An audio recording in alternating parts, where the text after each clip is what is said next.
A very warm welcome to you and thank you for staying with KTN Farmers TV. I'm Philip Keitany and this is Agri News. Small-scale tea farmers are set to benefit from over 50,000 metric tons of fertilizer that arrived at the port of Mombasa. This is the first consignment that the Kenya Tea Development Authority will import this year.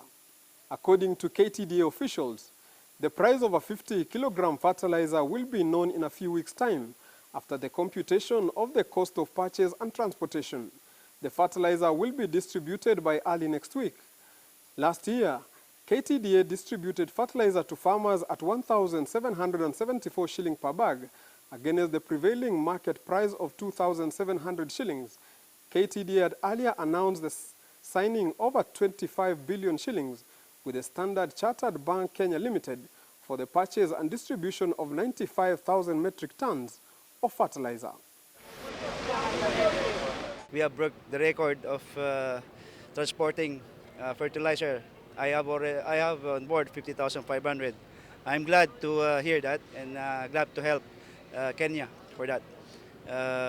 This cargo was loaded in Russia, Novorossiysk, and transported here. All operations are okay when in loading port. At sea, we navigated this cargo for about 17 days. So rough weathers came to us, but God gave us a chance to arrive here safely with all the crew and the cargo intact. And thank for all the stakeholders, especially the port authorities, for giving us easy berthing and easy documentation and somewhat. All the documents are all okay and everything's gone smoothly. When come alongside, agents give us all the support, all the agents, and also we are so glad to hear that Kenyan citizens are very welcome persons. So as a Filipino, you are all welcome here, and we are, as what we see, hospitable. So we can accommodate you anytime. So far, so good. We have been able to do more than 10,000 metric tons of cargo as at this morning, giving us an average performance of 3,500 per day, weather permitting. That is per shift. As you can see, this is the first time we are receiving a vessel of this kind of up to 50,500 metric tons of cargo. We are now preparing ourselves even for more cargo in future, and we are looking at the developments which are taking place at the port of Mombasa, right from the expansion that is going on at the second container terminal, Lamu port, which is also soon going to be completed, and we may handle some of the vessels at Lamu of this capacity which are requiring heavy draft. This fertilizer has been imported by 600,000 small-scale tea growers, who we do represent as KTDA, and also it's the biggest ever consignment that has also been brought in the KTDA history. In total, the consignment is 95,500 metric tons. The first tranche having arrived on this vessel, the biggest ever, 50,500 metric tons. We expect the next vessel to be here within the next 2 weeks. To us, it's a good milestone, and the way the operation has commenced, we do thank all the stakeholders, because the starting point has been very good. We have been performing well. Especially KPA, the ships agents, transporters, and all other stakeholders have played a major role. All factors remain constant, and weather permitting, we expect that within the next 2 weeks we should finalize with the discharge operation of this vessel, and within the next 3 weeks, this fertilizer entire consignment should be with the farmers. That's for the first ship, so that they are able to apply it during the rainy season. Otherwise, I would like to thank everyone, to thank the KPA for this kind of event, which is motivating the entire team to ensure that at least by the end of the day we perform well. Kakamega County has embarked on a new initiative to improve the dairy cattle breeds in the county. The One Cow initiative seeks to increase milk production in the county and also ensure a constant supply of milk to the Malava dairy plant. Our reporter Jacqueline Kemunto sat down with the chief officer in charge of livestock and fisheries, Dr. Kelly Auma, who revealed that under One Cow initiative, each household will be given a hybrid cow by the county government. The One Cow initiative is a program aimed at increasing milk production in Kakamega County as well as improving the dairy breed from the local Zebu and Boran. According to Dr. Kelly, the over-reliance of getting milk from other neighboring counties is what pushed the county to upgrade its dairy breeds. So the program of One Cow initiative, so we are giving farmers improved dairy animals sourced from outside the county. This is also majorly to improve the county dairy herd genetics to improve productivity. So One Cow and AI are actually aimed at improving the genetics in Kakamega. Currently, close to 70% of the dairy animals is made up of the local Zebu and Boran breeds. 70% of the cattle population in Kakamega is made up of the indigenous Zebu, which are very low in productivity, and this is just aimed at improving what is already there. AI can be used on all animals. They are breeds that are friendly to all sizes of animals, including the Zebu. We've actually gone out, a team of professionals, just to be sure that that is what we want to bring into the county. We've sampled and seen the animals and told the supplier that this is what we would want. And when they'll be supplying, again, professionals will go out, be satisfied with the quality of animals, and we will not leave the animals on the ground. As you certify the animal is transported to, we plan to hold them in, we have an agricultural training center. We'll hold them there for some time before issuing to the farmers. Kakamega requires close to 198 million liters of milk on an annual basis, forcing the county to rely heavily on Uasin Gishu County and Nandi counties for milk. Reporting for Farmers TV, I'm Jacqueline Kemunto. Even with vast resources in wildlife and tourism, the local Maasai Wildlife Conservancy Association says Mara still has untapped potential. Now a beef cattle ranching initiative to tap into local community age-old cattle keeping tradition is underway. This is aimed at providing viable beef cattle keeping as a source of income. As a means of helping locals maximize on land use in the conservancies, the band initiative came in with a beef farming model that integrates a ranching model right inside the conservancies. Today marks the first time for cattle keepers who gave some of their steers or castrated bulls, 300 in total, for the pilot phase to track the progress. Here, every bull has to be weighed to see how much it has gained ever since it was introduced. Ranchers from Olpejeta in Laikipia are attempting to introduce lessons learned there to the Mara. In my view, the Mara receives double the rainfall of Olpejeta. So it's highly favorable for really productive beef production. Locals here have for ages kept Zebu cattle. While hardy and well adapted to local environmental conditions and resistant to disease, the Zebu is hardly big enough for a viable commercial beef enterprise. Most important is the genetics of the cattle are not good enough here to get the weight gains that you require. The heaviest of the lot today tips the scales at 399 kilos. The rest barely made it past 300 kilos, while many were in the 180s bracket. Iliwe naona ni 399 ni crossbreed. Baba yake ni Boran ya Olpejeta. Ile ya mbegu yuko tofauti sana. Kuuza ng'ombe moja ya mbegu, kuuza ile sio mbegu, pesa haiwezi kufuatana. Money is where tempers can flare up, and the band initiative has come up with a formula to take care of eventualities after farmers have let their cattle join the herd. Na hiyo scheme wakati anafika hapa wanapea kilo 100 shilingi na 10.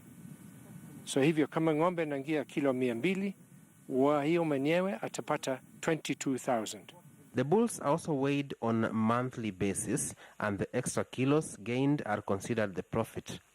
This is split between the project management and landowners where the conservancy is situated. The owner of the bulls gets 50% of these extra kilos in addition to what the bull initially cost.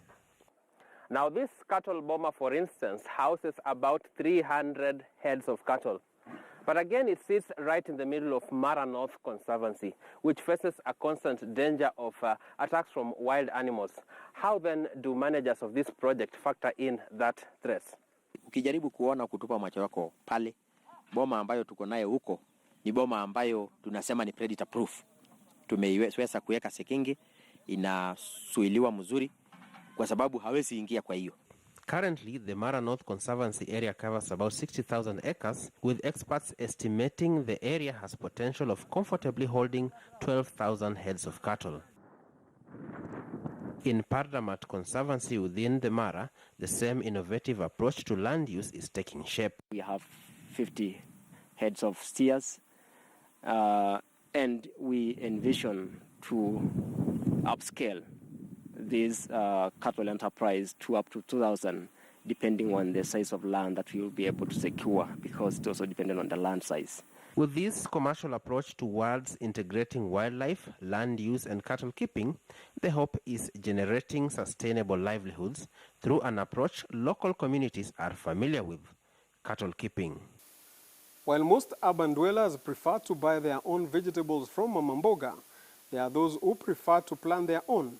The emergence of balcony gardening is working to the advantage of those with the hunger to produce their own food.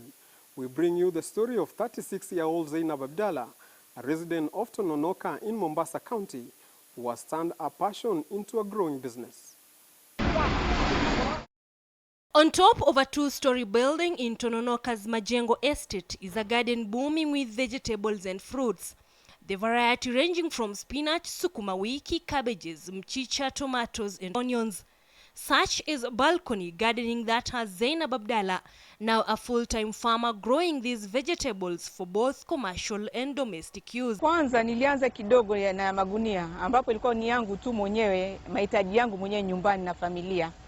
Nilianza mboga pole pole, nikawa nakula mboga, baadaye nilikujaanza na tomatoes. Nilikuja nikafail, kuna kupata na kukosa.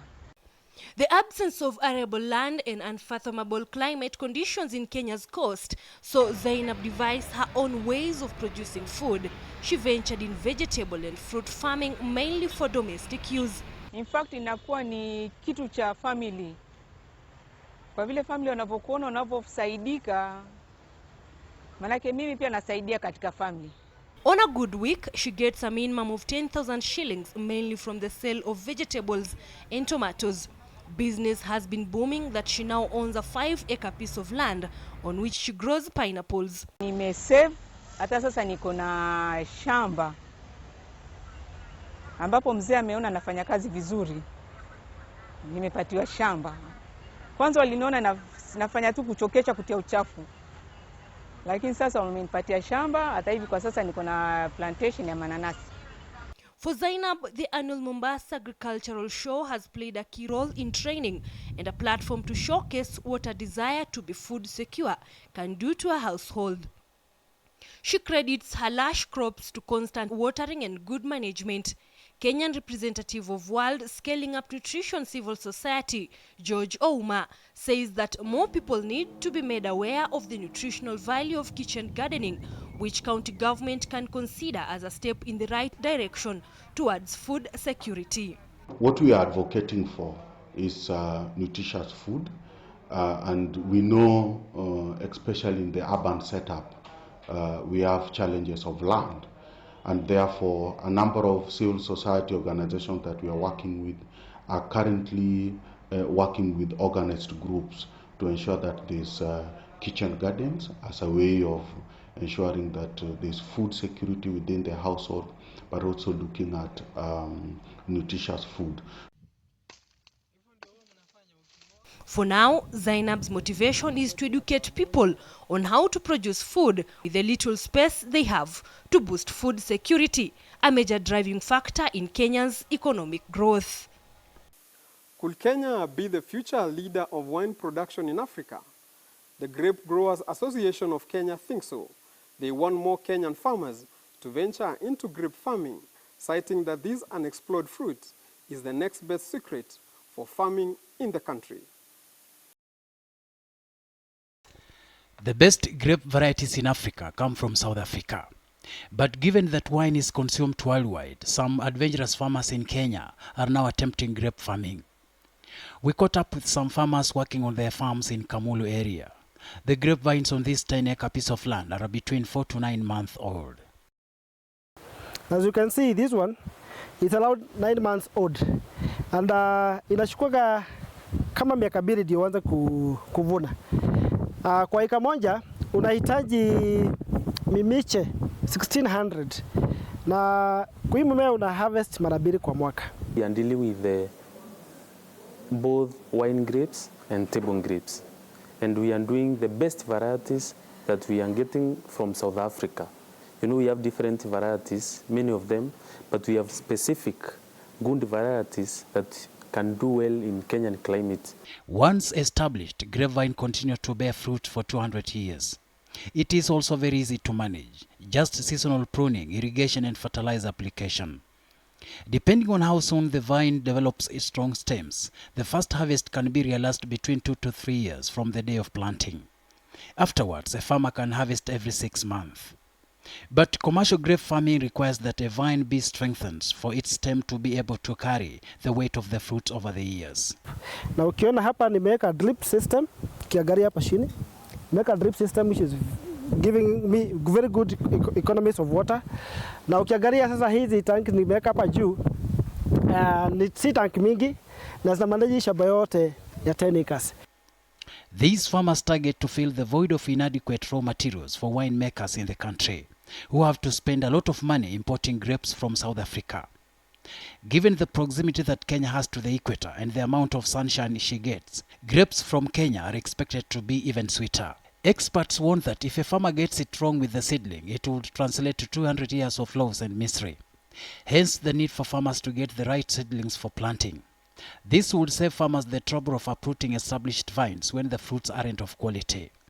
Grape Growers Association of Kenya, GGAK, has rolled out a vigorous program to recruit farmers to start growing grapes, both for wine making and eating. Already, the GGAK has entered into partnership with Heineken, which will see the winemaker buy grapes from its members on a contractual basis at 60 shillings per kilo. The company is completing a state-of-the-art winery in Ruiru Town, Kiambu County, which will be operational in 3 years.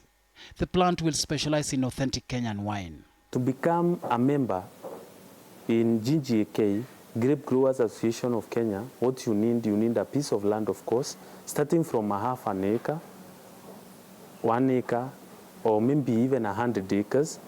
Then you are supposed to be trained, get the skills and the technology of both planting, post-harvest management, and the sorting.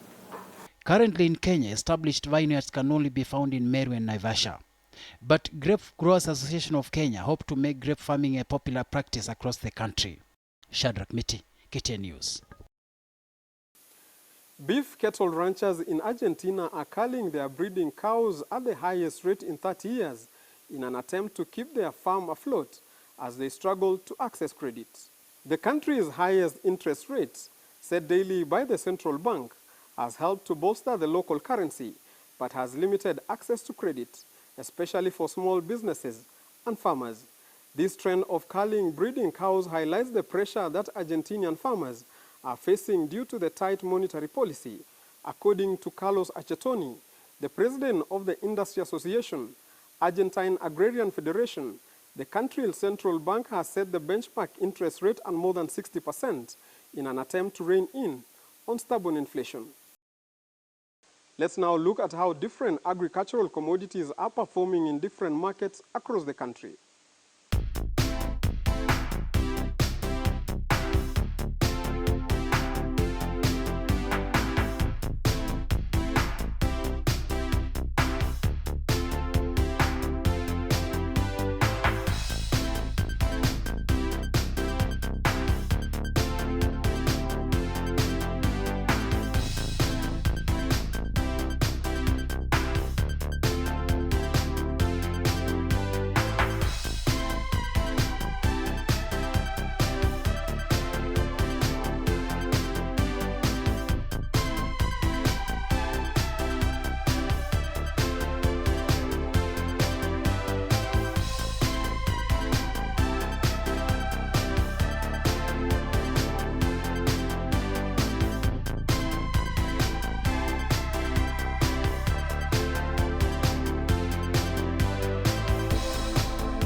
That is all from Agri News today.